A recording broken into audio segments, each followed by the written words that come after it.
Okay, तो इस सवाल को देखो क्या कह रहा। A parallel plate capacitor is charged and then isolated. तो एक पैरेलल प्लेट कैपेसिटर मैंने ड्रॉ कर लिया। ओके, और इसको हम चार्ज कर रहे हैं। मैंने ये चार्ज कर दी। मान लो पोटेंशियल डिफरेंस V दे रही है बैटरी। चार्ज होने के बाद इसके पास प्लस क्यू चार्ज है, यहाँ माइनस क्यू। दोनों के बीच का जो डिफरेंस है, सेपरेशन, वो है D।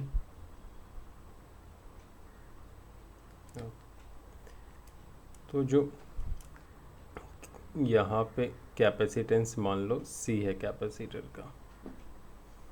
अब कह रहा है इसको आइसोलेट कर लेंगे, मतलब बैटरी से हटा देंगे। तो ये हो गई कुछ इस तरह से।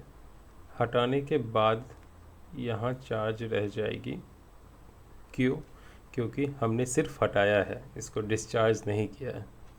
यहाँ हो जाएगा माइनस Q, सेपरेशन होगी D, और कैपेसिटेंस C ही रहेगी। फिर क्या कह रहा था, effect of increasing the plate separation on charge. अब ये जो सेपरेशन है इसको इंक्रीज कर देंगे, यानी एक प्लेट को इधर ले लो, एक प्लेट को यहाँ। न्यू सेपरेशन जो है वो हो गई, मान लो D प्राइम, और D प्राइम क्या है, ग्रेटर देन है D पहले वाली सेपरेशन से। तो चार्ज, कंजर्वेशन ऑफ चार्ज से क्या होता है, charge can neither be created not be destroyed. तो चार्ज तो उतनी ही रहेगी। तो चार्ज क्या हो जाएगी, कांस्टेंट। चार्ज हो जाएगी कांस्टेंट। ओके, कैपेसिटेंस का फॉर्मूला होता है C equal to epsilon naught A by D। अगर D बढ़ाओगे तो कैपेसिटेंस क्या होगी, कम हो जाएगी। तो यहाँ तो D बढ़ गई है सेपरेशन, तो ये जो कैपेसिटेंस है अब क्या हो जाएगी, कम हो जाएगी। यानी ये C प्राइम जो है न्यू कैपेसिटेंस, वो ओरिजिनल से कम होगी। तो कैपेसिटेंस क्या हो जाएगी, सीटेंस जो है वो डिक्रीज होगी। अब वोल्टेज देखो, इनके बीच वोल्टेज कितनी थी, V, और वोल्टेज इक्वल टू क्या होता है, चार्ज अपॉन कैपेसिटेंस। यहाँ नई वोल्टेज V प्राइम क्या हो जाएगी, चार्ज अपॉन न्यू कैपेसिटेंस। अब C प्राइम छोटी है C से, डैट मीन्स V प्राइम जो है वो बड़ी हो जाएगी V से। इन दोनों में देखो, क्योंकि यहाँ डिनोमिनेटर को अगर आप कम कर दोगे तो ये जो पोटेंशियल है वो बढ़ जाएगी। तो यहाँ हम C प्राइम यानी कम कर दिए हैं, तो V प्राइम जो है वो बड़ी होगी V से। तो जो आपका वोल्टेज है, पोटेंशियल डिफरेंस है, वो इंक्रीज कर जाएगा। तो क्या कह रहा पहले, चार्ज, पोटेंशियल और कैपेसिटेंस। कैपेसिटेंस डिक्रीज कर रही है तो इसमें डिक्रीज कर रही है, और यहाँ डिक्रीज कर रही है ये। फिर पोटेंशियल जो है इंक्रीज कर रही है, यहाँ डिक्रीज कर रही है, तो ये नहीं होगा, ये नहीं होगा, ये होगा, और चार्ज कांस्टेंट। तो फर्स्ट का ऑप्शन D होगा।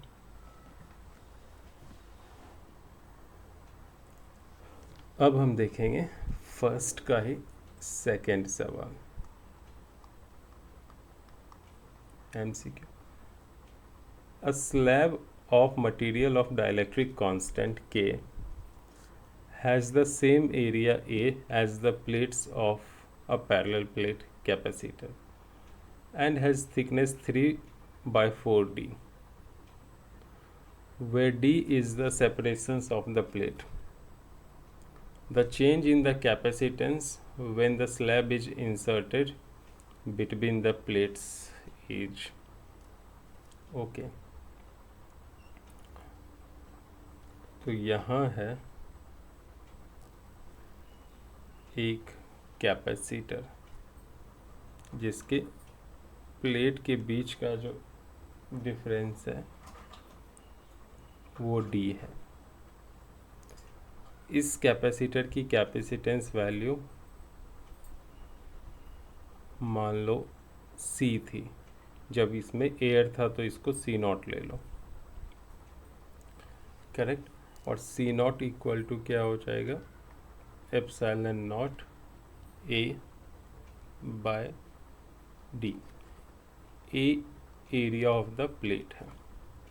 अब कह रहा है कि इसमें हम फिल करेंगे एक डाइलेक्ट्रिक को, ओके, जिसकी थिकनेस जो है 3/4D है।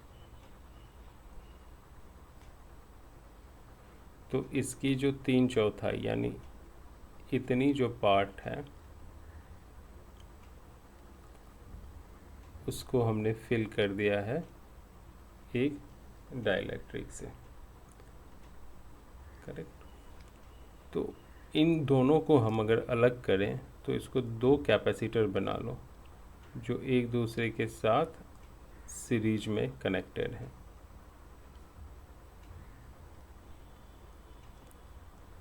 ये जो इसको C1 बोल दो, इसको C2। इसमें डाइलेक्ट्रिक भरी हुई है, इसकी डिस्टेंस कितनी है 3/4D सेपरेशन। इसकी सेपरेशंस कितनी हो जाएगी D/4, करेक्ट।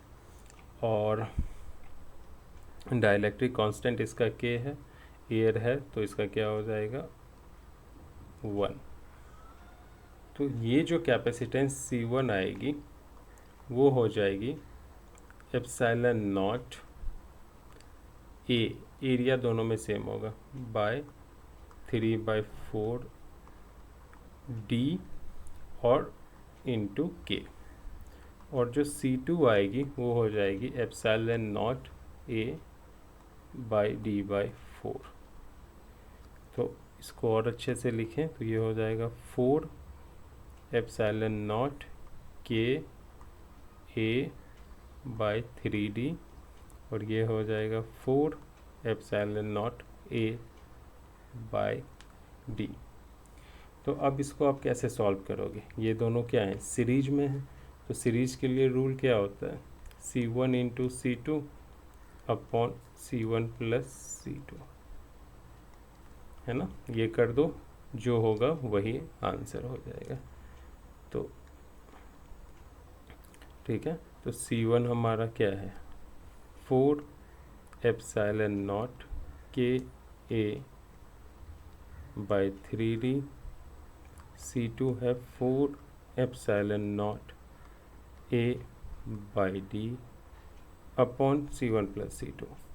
तो ये हो जाएगा 4 epsilon naught K A by 3D plus 4 epsilon naught A by D, okay.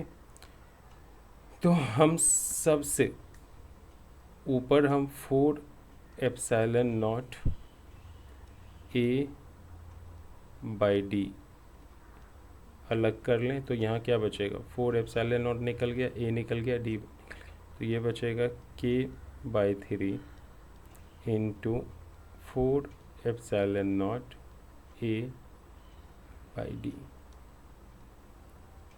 नीचे भी अगर हम 4 epsilon naught A by D अगर अलग कर लें तो नीचे बचेगा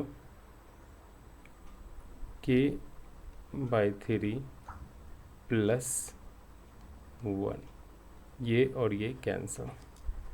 तो ऊपर देखो क्या हो गया, ऊपर हो गया 4 K epsilon naught A by 3D upon नीचे हो गया K प्लस 3 अपॉन 3।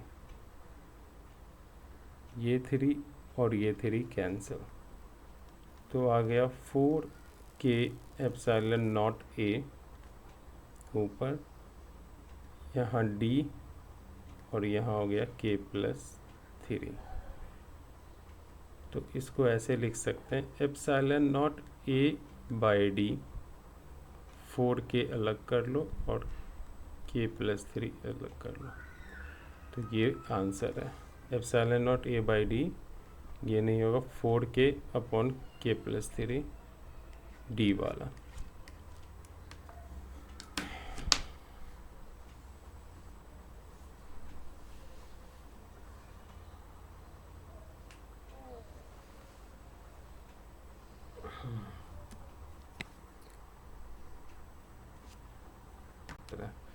अभी नेक्स्ट MCQ ये देखो क्या कह रहा है, तो काफ़ी आसान है ये भी। Energy stored in a capacitor and dissipated during charging a capacitor bear a ratio. तो ये बहुत ही बेसिक कॉन्सेप्ट है। एक कैपेसिटर है और यहाँ एक सेल है, ये मान लो V वोल्ट की सेल थी, कैपेसिटेंस इसकी C है। अगर ये पूरी चार्ज हो गई तो यहाँ +Q होगी और यहाँ -Q होगी। ओके, तो याद रखना जो बैटरी एनर्जी यहाँ से देगी सिस्टम को, वो देगी ये Q और टाइम्स ये V, QV, यानी energy supplied by the battery जो होगी वो क्या होगी, QV। इस QV का आधा यानी हाफ QV क्या होगा, इस कैपेसिटर में स्टोर हो जाएगा, और बाकी जो आधा QV है, ये जो वायर है ना, ये गर्म हो जाएगी और हीट के फॉर्म में एटमॉस्फेयर में चली जाएगी, यानी लूज कर जाएगी ये एनर्जी, है ना, लॉस हो जाएगा। तो हाफ QV जो है कैपेसिटर में स्टोर होगा और हाफ QV लॉस होगा। तो दोनों की रेशियो क्या हो जाएगी, जो लॉस हुई है और जो स्टोर हुई है, 1:1। तो आंसर क्या हो जाएगा, A। ये सवाल क्या कह रहा है कि पॉइंट A पे एक चार्ज है +Q, पॉइंट B पे एक चार्ज है -Q, C पे एक चार्ज था Q जो यहाँ से D पे आ गई, ठीक है। तो जब C वाली चार्ज यहाँ से D पे आ जाएगी तो कितना वर्क होगा इस Q चार्ज को यहाँ से यहाँ लाने में। ओके, तो सबसे पहले हम जब इनिशियल कंडीशन थी उस पे फोकस करेंगे। इनिशियल जो कंडीशन है,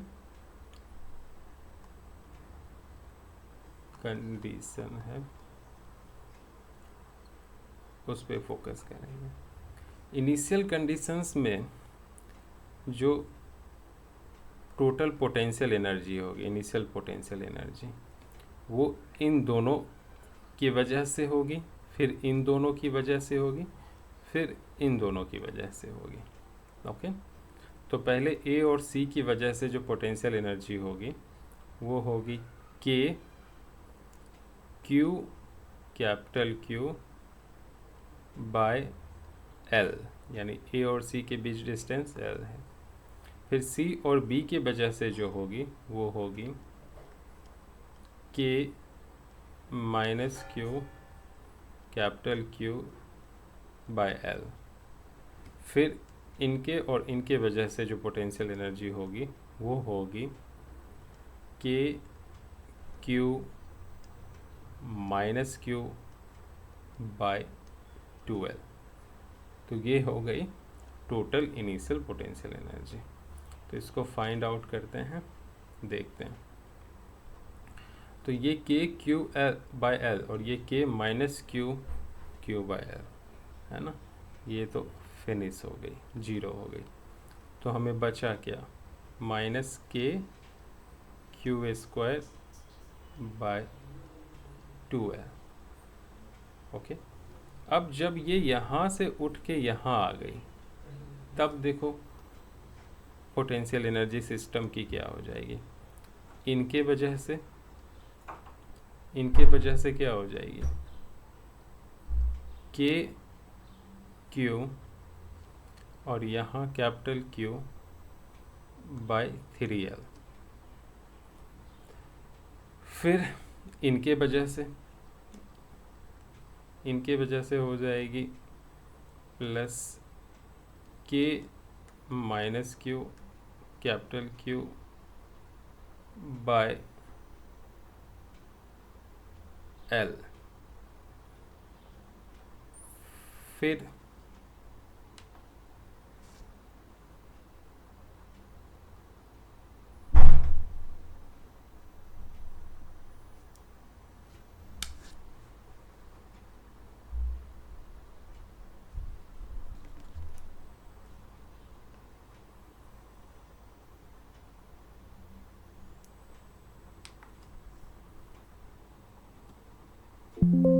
देखो एक सेकेंड बैक। तो हाँ, अभी देखो इन दोनों की वजह से ये और ये, इनके वजह से क्या हो जाएगी, K Q minus Q by 12। Okay, तो ये हो गया इनिशियल और ये हो गया फाइनल पोटेंशियल एनर्जी। तो चेंज इन पोटेंशियल एनर्जी क्या होती है, U F minus U I, final potential energy minus initial potential energy. Okay, तो फटाफट इसको करेंगे।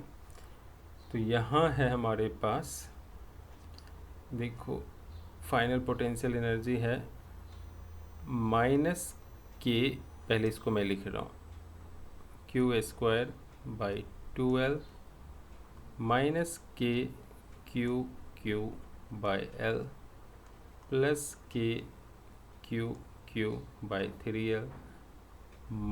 ये हो गया final potential energy minus initial potential energy, minus करेंगे और ये अगेन माइनस है तो ये प्लस हो जाएगा, plus k Q square by 2L। तुरते 2 मिनट में चल जाइए, कल कहीं हमरा कल के जाए। ओके, तो ये जो है इसके साथ हो जाएगी कैंसिल। ओके, अब इन दोनों को सिर्फ सॉल्व करना है और आंसर आ जाएगी। तो ये क्या है, देखो के क्यू क्यू बाय एल, ये आई थिंक 3L है, 3L minus k q q by L. तो इसको आपको सॉल्व कर लेनी है, आंसर आ जाएगा, जो भी है वही आंसर होगा। तो ये हो जाएगा k q q by L common आ जाएगा, ये हो जाएगा 1/3 माइनस 1, तो -2 के क्यू क्यू बाय 3L, ये हो जाएगा आंसर। अगर आप इसको सॉल्व करना चाहो -2 के क्यू क्यू बाई 3L को, तो कैसे सॉल्व करोगे, के की जगह 1/4πε0 डालना पड़ेगा, और जब ये सॉल्व करोगे तो क्या आ जाएगी आंसर, देखो ये हो जाएगा minus q q by 12πε0 L, और यहाँ 2 से 6 हो जाएगा, तो -QQ बाय 6πε0 L, यानी फर्स्ट ऑप्शन हो जाएगी आंसर। That's it.